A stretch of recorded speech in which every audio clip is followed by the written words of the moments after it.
Aloha and welcome back to the Kupuna Connections television series. I'm Cullen Hayashida with the St. Francis Healthcare System of Hawaii, and we are in a time when we're talking about active aging. Active aging having to do with all of our boomers that are looking at retirement and those that are actively retired right now, and thinking about how best to use their bonus years, their 20 to 30 additional years of life that they have in front of them.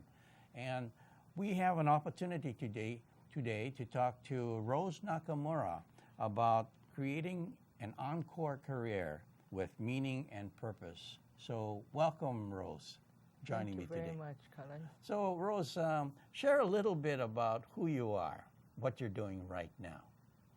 Well, just a brief summary. I'm retired. Retired, okay. And retired doesn't mean just to sleep and retire, but it means to continue on to seek a purpose in life and find a good, life's activity while I'm healthy. And as a result, after I retired, I met this very good friend of mine at our church in the kitchen, where we were cooking for a bon dance, and asked my good friend Shem, and what's new? And she said, well, Rose, I'm trying to develop something here for volunteers, and that she serves as a trustee of the National Federation of Interfaith Volunteer Caregivers program and attends meetings going to New York. So I asked her to please explain what she was doing. Okay, so you became involved with this volunteer activity post-retirement, and this is what you continue to do today, right now. Mm-hmm.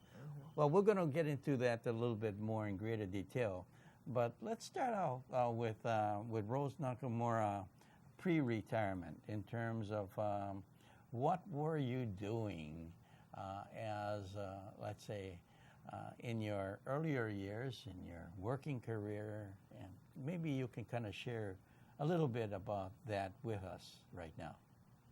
Well, during my working years, I was offered a position just after my University of Hawaii graduation to serve as a social group worker at Waikia Settlement.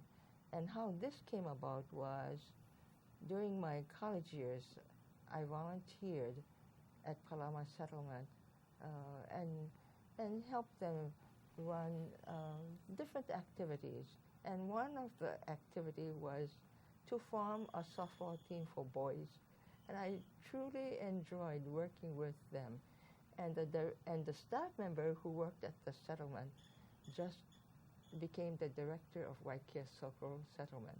So a lot of your work then at that time had to do with social work type activities. But did you continue doing social work? Well, in the sense that it was working, to work with people, youngsters as well as, adults and seniors at the, in Hilo.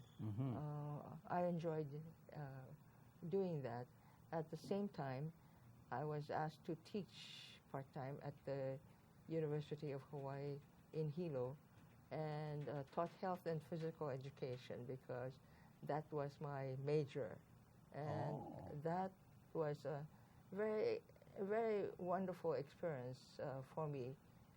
So I was able to work full-time and part-time, and felt that I should get back to my parents, and that's the reason why I went back to Hilo to work. But you never stayed in Hilo for all that time. You came to Honolulu, huh? Eventually to work? Yes. It was, years later, when my husband was offered a position here in Honolulu, and we had to make a major decision to move to Honolulu. At the same time, I was already involved at the East-West Center through the University of Hawaii in Hilo by encouraging some of the international students to come to a smaller campus. So I was asked to accept a full-time job at the East-West Center. Yes, I where see. I enjoyed being in program administration. I see. I see. So you've been doing that right up until the time that you retired, then? Right, pretty much? 25 and a half years. Wow. And then now, then you transition into retirement. Right. Was it a difficult transition for you? Well, not really. I was anxious to do things on my own. I thought that perhaps I would get back to school and study Japanese. That was one thing that I wanted to do. The other was I wanted to also maybe help in the community, and that was my very important desire. So I was asked to serve on several boards, but I felt that I would rather do more grassroots and rather than just board type activity. Right, yeah. I see. You wanted to get your hands dirty. That's right, yes. Okay. Now, so through that process, you met with Shim Kanazawa, and you've gotten started with this whole volunteer program for older adults called Project Dana. We have some slides here that perhaps we can share right now. The first one is this symbol here. Can you tell us a little bit about what we're looking at? Okay. Now, this logo was selected for the project by Ruth Tabra, a scholar, a Buddhist scholar, and symbolizes, the lotus of years back in Asia and India and throughout the world. The lotus symbolizes, energy and putting forth compassion. Okay. And as the lotus grows, in the mud and blossoms into beauty, it represents, the spiritual journey of all of our lives. I see. Now, the project is called Project Dana. Explain why the word Dana was used. What does that mean? Dana is a Sanskrit word meaning selfless giving, and it is to extend our help and concern to people in small ways and apply it to everyday lives. Yes. I see. Selfless, so to give and not to expect anything That's right. in return. With no expectation of any reward. Yeah. So we shouldn't have to say, I'll do this for you, and what will you do back for me? That's not Dana, right? No, yeah. Okay. And then you got the second slide here, this second picture here, which I think is a very important one. Tell us who we're looking at. Yeah, we're looking at, the founder who's known nationally as well as internationally as a person who, has given so much of her life to people. And I want to dedicate this conversation that I have with Cullen to our dear friend Shem, who passed away 2 years ago. Yes. She's been a powerful force in the whole field of aging in Hawaii. So definitely somebody that we should not forget about. Yes. Okay. So she was basically the brainchild, let's say, or the start of this whole Project Dana project. Right. Okay. As a result of being involved with the National Federation of Interfaith Volunteer Caregivers Incorporated. Yeah. I see. And then with this next slide here, what are we seeing here now? Well, this is where our Project Donna office is today, Okay. and what it what it tells us is that um, the woman who lived here, um, needed help when she had dementia, began getting forgetful. She was a member of our church who enjoyed socially coming to different events and loved to bone dance and always in the kitchen cooking for everybody. And as she began aging and began getting forgetful, we rallied to help her. And so she willed this house to the project. To the project, yes. I see, I see. So it has special meaning in that respect, yeah. So it's a very humble place, but it certainly has a lot of meaning and attached to it, yeah. Okay. And today, even her garage has turned into an annex. Is that right? Okay. And how about this next picture?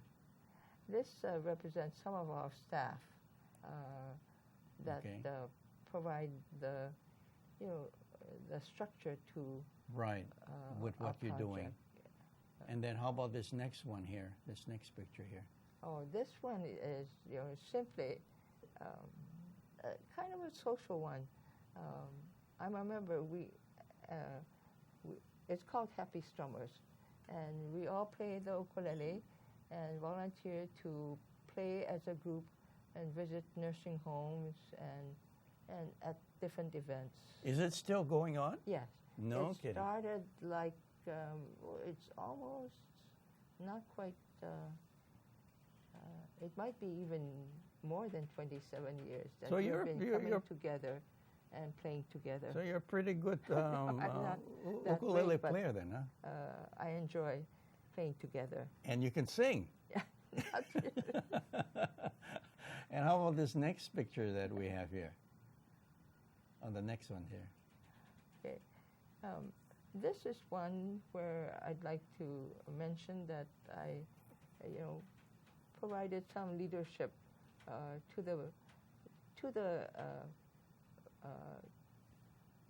to Moilili Honganji Mission, and I served as the president for several years at different times for the Buddhist Women's Association, as well as serving as the president for a year at our temple. I see. So these are members of the temple and the leadership of the temple, as well as the Women's Association there. I see. And they're the ones who really, when the project started too. So these are the major backers of the project. They're the ones who really came supported forth to help you guys. Right. Okay. Without hesitation said, I'll help. Okay, okay. And this next one here? This is a little hard to see, but I guess Rose Nakamura is standing there on the podium there speaking. Tell us about what we're looking at here. This photo is one that I, have great memory of, since I was asked to represent the Hawaii women to speak at the World Buddhist Convention held in Osaka, and there were 10,000 people in attendance. Wow. Yes, and getting up to that stage was a very physical experience with more than 35 steps. Wow. Okay. And how about this next slide here? Oh, wow, we got...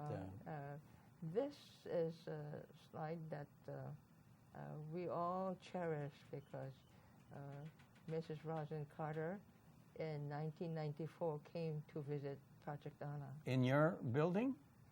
No. We arranged to have this gathering at the Hompa Honganji Mission of Hawaii. I see. I see. And she met with the board of directors, and then she addressed, at that time in 1994, 200 volunteers. Wow, wow. What a precious picture. And this really kind of also point out the recognition at the national level by the Clinton, the Carter administration of Project Dana, Yes, which is yes. really quite an honor, yeah? And how about this next picture here? This is a photo of volunteers and leaders of Project Dana, recently taken at the Samaritan Counseling Center annual banquet and fundraising dinner. So this is Project Dana received an award called the Ho'o Many Many Award, meaning compassionate. I see. Okay. So then this is this year. This is 1916, Yes, 2016, yeah?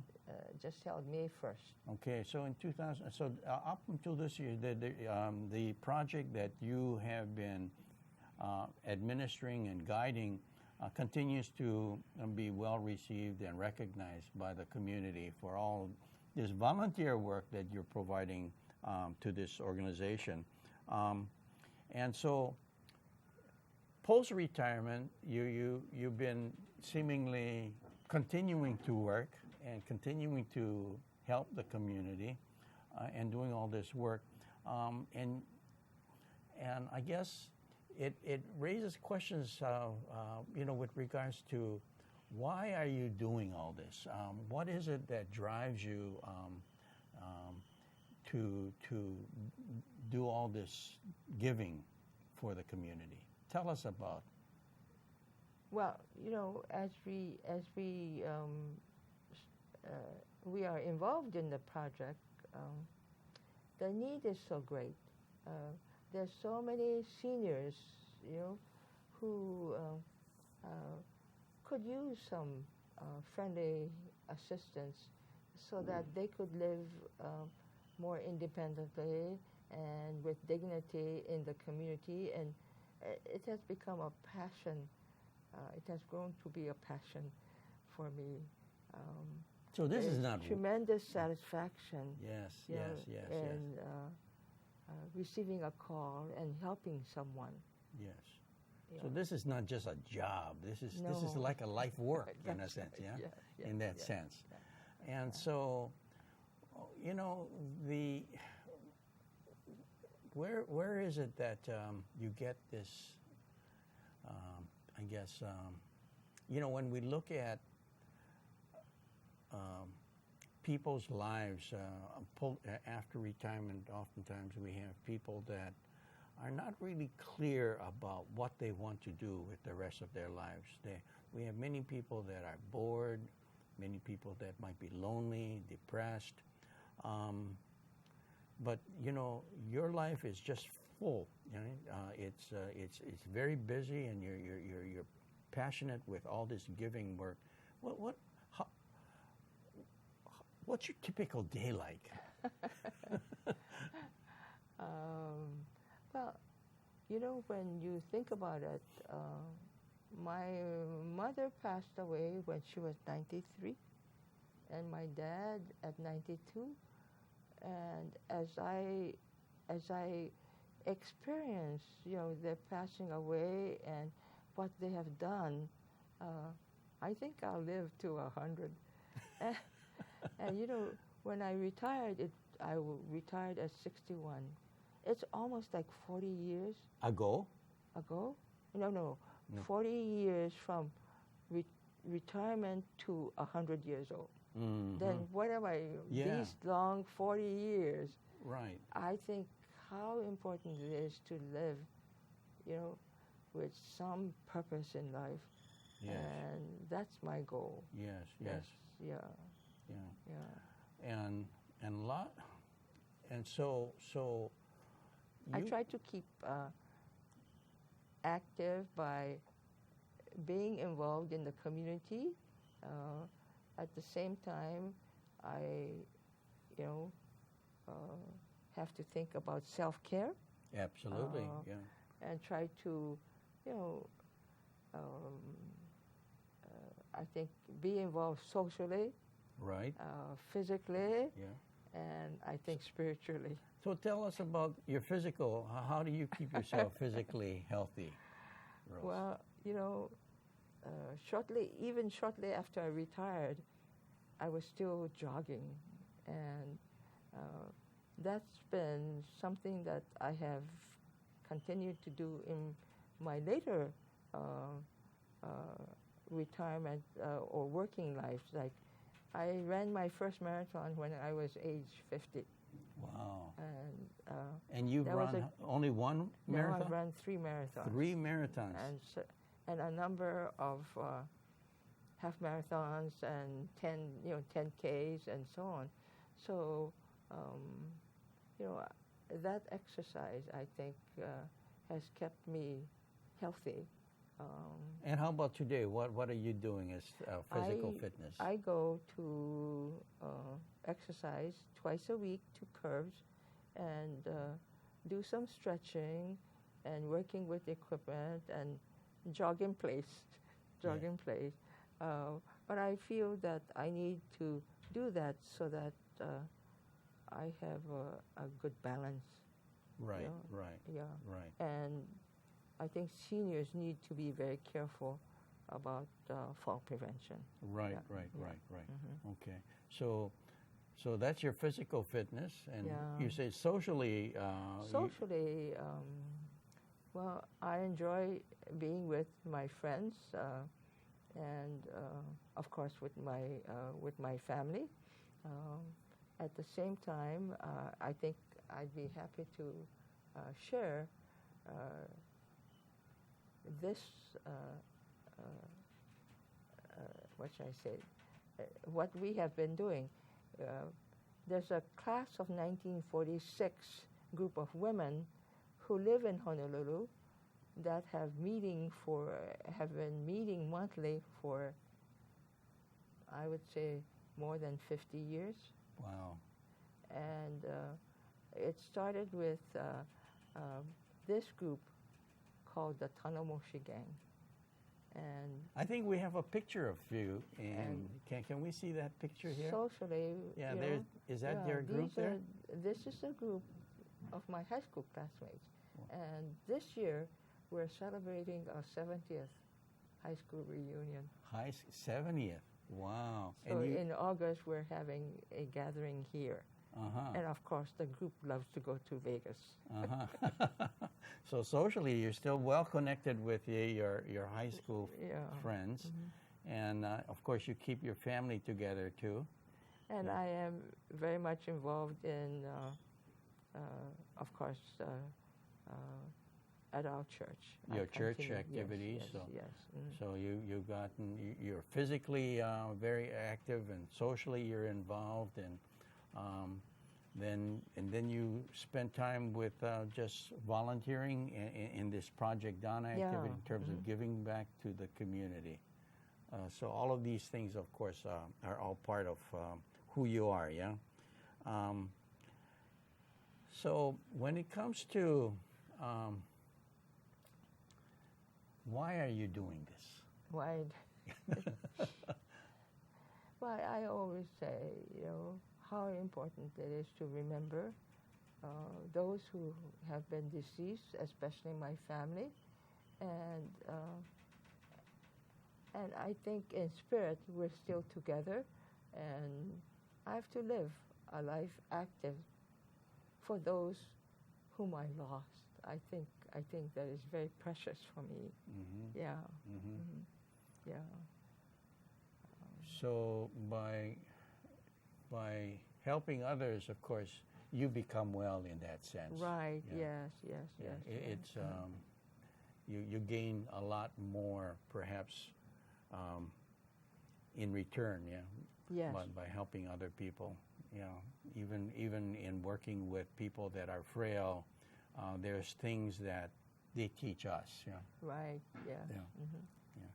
So those are very important messages. So when you look at, let's say, everything that we've talked about, I guess I'm thinking about those that are thinking about retiring. Oftentimes, they'll go to maybe a retirement seminar and they'll get information about their Social Security, their pension, their health benefits, but oftentimes, the retirement seminars do not provide much more than that.